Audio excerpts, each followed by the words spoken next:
What's happening, YouTube? Today I'm going to show you how to change the serpentine belt on a 2016 Toyota Tundra. This will work for all 2008 and above with the 5.7 liter V8. Before you get started, you're going to want to go ahead and crack open a cold one because you're going to need all your patience for this one.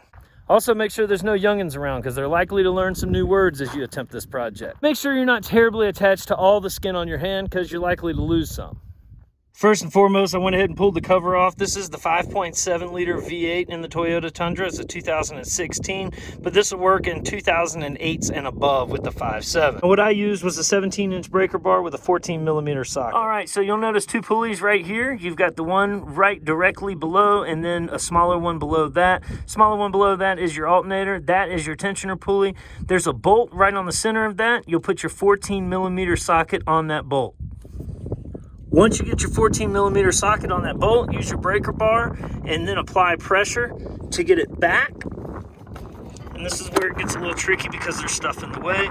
Once you get it back, the belt will then loosen up and you can take it off as you need. Once you get the old one off, then you can put the new one on. I'll flash up an image here of the configuration that you're supposed to use.